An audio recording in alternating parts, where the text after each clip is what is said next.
सहेगा हिंदुस्तान, बापू जी का ये अपमान नहीं सहेगा हिंदुस्तान। रिहा करो, रिहा करो, रिहा करो, रिहा करो। हरिओम। मेरा अध्ययन भी है, मैंने देखा भी है। इसमें पहला केस जो जोधपुर में हुआ, उस लड़की के उम्र से संबंधित जो दस्तावेज है, उसमें 4 जगह चारों में अलग अलग उम्र है। तो वो उम्र के हिसाब से वो कहीं से कहीं तक नाबालिग नहीं है, वो बालिग है। इसलिए हमको ये पहला केस भी फर्जी लग रहा है। और दूसरा जो अहमदाबाद में केस हुआ, उसमें वो लड़की कहती है कि 12 वर्ष पहले उसके साथ वो घटना घटी। 12 साल पहले जो घटना घटी, तो 12 साल तक वो लड़की कहाँ थी? आश्रम में आती जाती थी, सत्संग सुनती थी। ऐसा क्या हुआ कि 12 साल बाद उसको ये ध्यान आया कि मेरे साथ 12 साल पहले बलात्कार हुआ? तो कहीं ना कहीं ये दोनों केस हमारी नज़र में फेक है और फर्जी। इतनी बड़ी लीगल टीम लग रही है, पूरे आश्रम की संस्थाएं लगी हुई हैं बापू जी को बचाने में।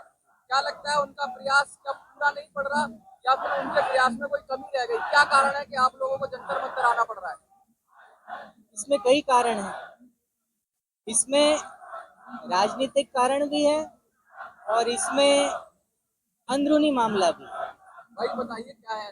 बस उसी पे ही हमारा मंथन चल रहा है, उसी के लिए हम सब इकट्ठा हुए हैं। तो जो निर्णय होगा वो आपको अगले कॉन्फ्रेंस में। अच्छा, लगातार बापू जी आश्रम से जो बातें आ रही हैं, जो कह रहे हैं, वहाँ से वो बयान जारी करते हैं, उनका सत्संग भी आता है, आप भी देखते होंगे। उसमें लगातार वो कुछ बातें कहते हैं कि 2 ग्रुप बन गए, एक आश्रम है। तो आप कैसे उसको जस्टिफाई करेंगे? क्योंकि आप पर भी बहुत सारे लोग ये कहेंगे कि भाई आप गलत रास्ते पर हो, तो सही रास्ते पे कौन है? आप कुछ कहना चाहेंगे? आप बोलिए वहीं से, आगे आ जाइए, आगे आ जाइए, यहाँ पे आ जाइए। आप चेयर चेयर पे आ जाइए भाई, थोड़ा माइक नीचे है ना, और थोड़ा लाउड बोलना।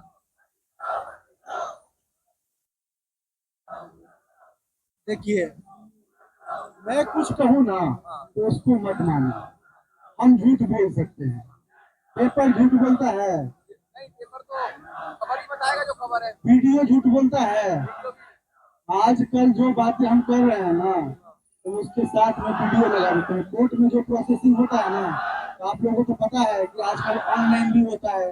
आप ऑनलाइन घर से देख सकते हैं, तो उसको रिकॉर्ड करते हैं और पब्लिक कर देते हैं कि देखो भाई क्या कह रहे हैं। इसके लिए तुम उनको भेजे हो।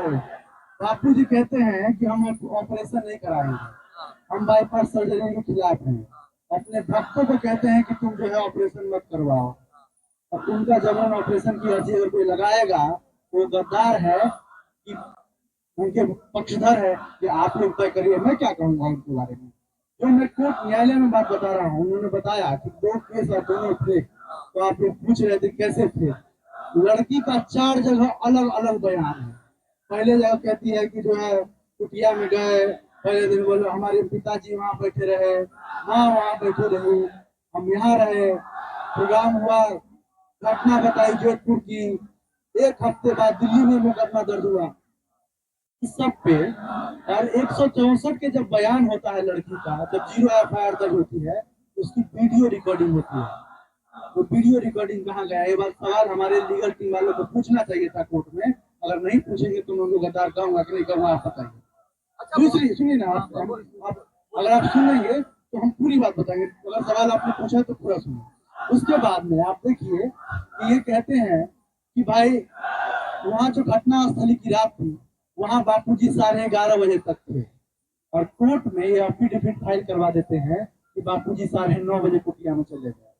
जो लड़की की कहानी को सत्य साबित करता है कि वो लड़की 10:30 बजे से कुटिया में गई, बापूजी ने उसके साथ शोषण किया, ऐसा होता था कथित लड़की बता रही है। उसके तो वो तो झूठ बोल ही रही है, परंतु उसके बाद सत्य साबित करने के लिए आश्रम की तरफ से एफिडेविट बनती है। और उस एफिडेविट में लिखा जाता है कि लड़की बापूजी 9:30 बजे कुटिया में चले गए थे। मतलब ये तो फिर शंका वाली बात हो गई है।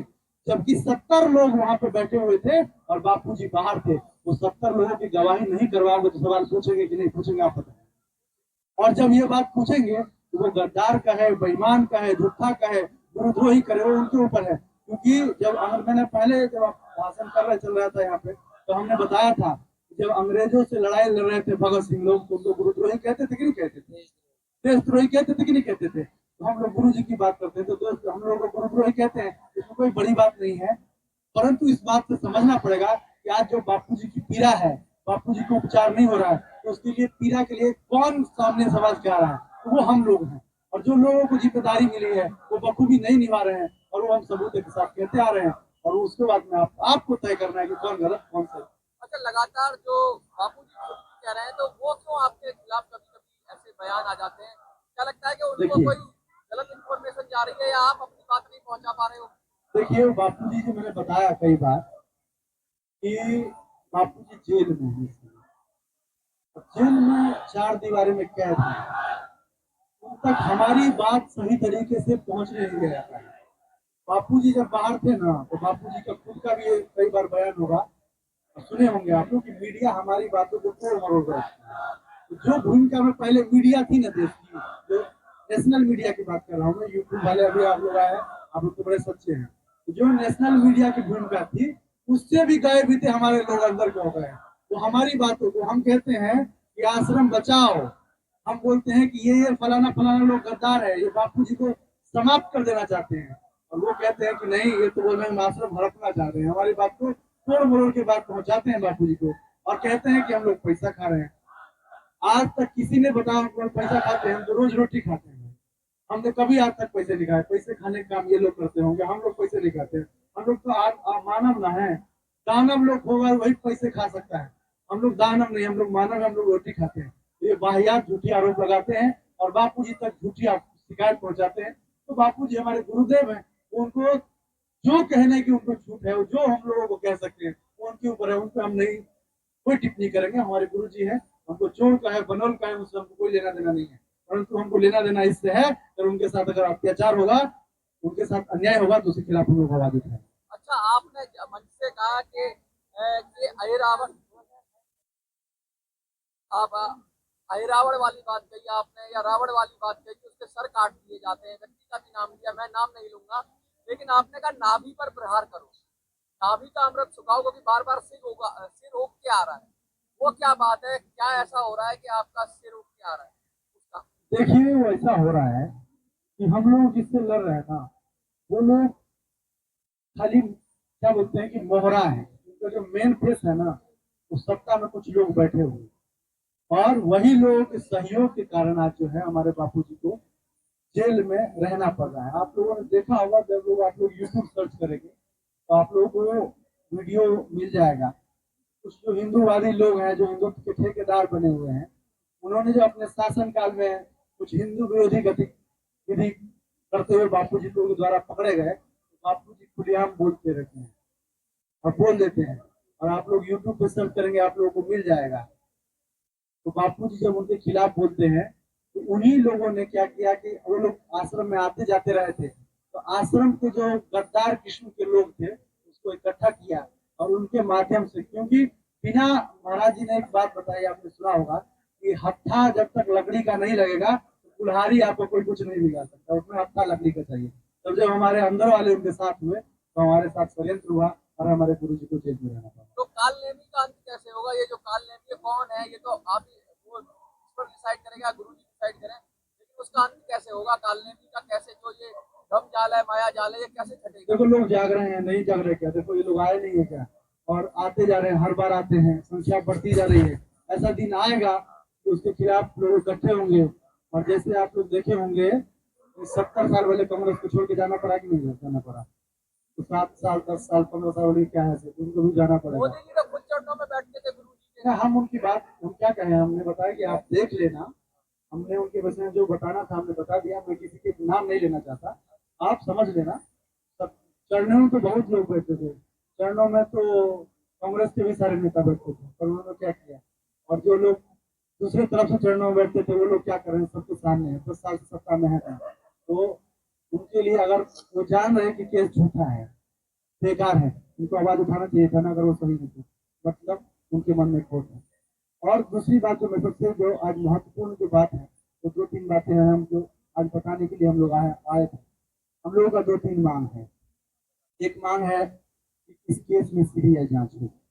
इसका प्रमुख कारण हम एक बता रहे हैं कि इस केस में लड़की का 4 जगह बयान है और चारों जगह अलग अलग बयान है, एक बयान नहीं है।